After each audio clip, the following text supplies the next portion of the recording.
The Fantastic Four, issue 1, they're back. This time, it's written by Dan Slott, artwork done by Sara Pichelli.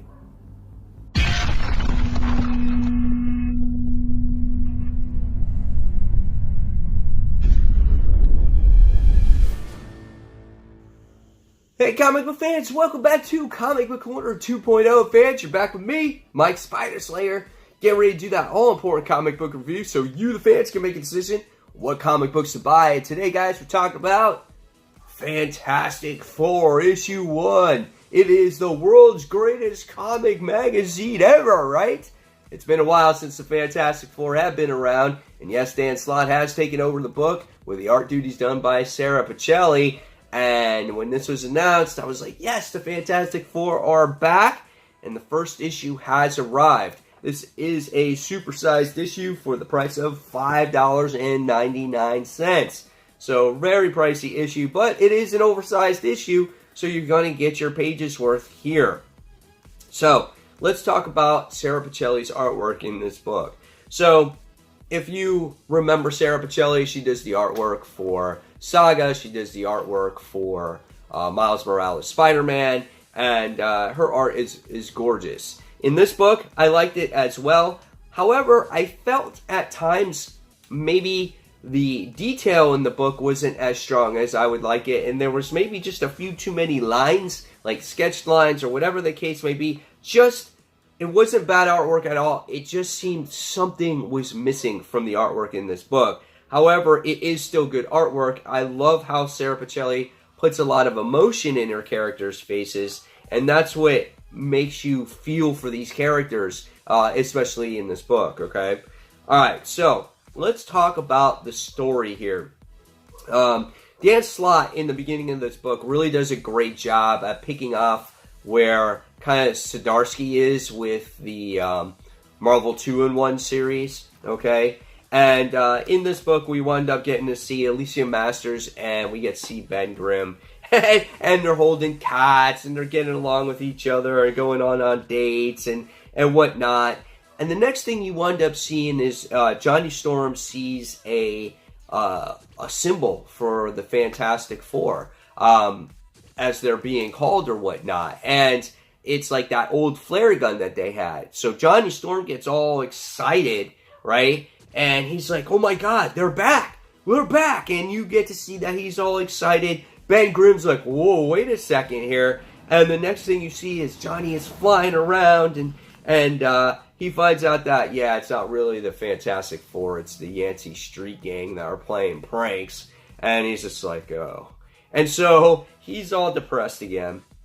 And on the news, the book does a nice job at explaining kind of who the Fantastic Four, in case you're a new reader to them or haven't read them in a long time, of who they are, how their powers became, and things like that. And it was a good way because they saw that symbol in the sky, and that's why it made the news headlines, okay? And Jennifer Walters is in this issue, which I thought was really cool because it plays a tribute to her, as she was once part of the Fantastic Four, and she's representing the Yancey Street Gang because obviously, you know, they committed a crime. And then the book also goes back into doing like this past adventure with the whole family. Okay, and we got to kind of share that moment as well. And there was good moments between all the characters, Reed and Sue and Franklin and whatnot. So that was really nice too. So even though the Fantastic Four weren't really relevant in this particular issue, you got to see kind of like a flashback story of them, okay, and what they meant to everybody. So the next thing we wind up seeing is that after a long time with these two, after them having this great relationship with each other, Alicia and Ben actually get engaged. And Ben proposes to her, which is really cool. I mean, we just haven't seen that, right? And so after this nice dinner or whatnot, Ben calls Johnny here, and Johnny winds up getting asked to be the best man and part of their wedding. And Johnny is just really emotional, and he's like, no. He's like, how can you guys do this? How can you guys get married when our whole family is not together? And Ben's just like, face it, they're just gone. they're just gone, Johnny. And Johnny just sits there out of rage and just disappears, flies into the sky. And then, you know, he knows that out of emotion that he acted out and that he was wrong. And they all give each other a hug and whatnot. And then the next thing you wind up seeing is that this book goes over to Sue and Reed. And they make this machine, and they're about to do the impossible. And they wind up finally reaching out to the world. Not just Ben and Johnny and Alicia, but to the world, and creating this 4 emblem so the whole Earth can see, to make sure that Johnny and Ben sees that they're okay and that they're alive and well out there in the universe. And that's why the issue's name is called Signal in the Sky. So really powerful issue, very emotional for all the family members of the Fantastic Four. And then meanwhile, in this little secondary story, we wind up getting to see basically the re-rise of Dr. Doom, on how he is the one that should be in charge of Latveria, how he should be Doom again, how that face represents what Latveria is. And but Doom looks like he's going to be different this time around. He is not going to wear full armor. It looks like he's not going to have Doom bots, but he is going to be Dr. Doom once again, the man that we once knew before he became a hero. And basically that's the issue, and that's how it ends. So what did I think about this first issue?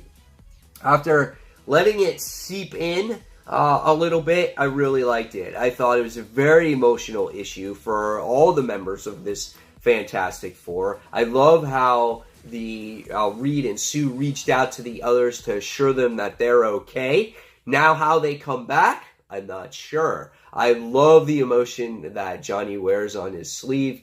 I think it's awesome to see how much he misses his family. And then the engagement between these two was really well done too. I think it was long overdue. I just find it funny that we're getting all these engagements and all these possible wedding plans. And in Marvel Comics and DC Comics these days, now will this wedding actually happen? But really well told story, a nice reintroduction to these characters, and I'm looking forward to more on what Dan Slott and Sara Pichelli has in store for these characters, and hopefully they keep this book relevant and get people reading it once again. So at the end of the day, I'm going to give this book a 4.25 out of 5 stars. So guys, in the comments below, tell me what you thought of the Fantastic Four issue 1. Are you a fan? Are you not a fan? Do you care about the Fantastic Four? And fans, as always, if you like this video, give it a thumbs up, subscribe to the channel, and don't forget to hit that notification button so you don't miss a single video from me. Fans, until our next comic book review, this is Mike Spider signing off. Thanks for watching, guys. Take care. Bye.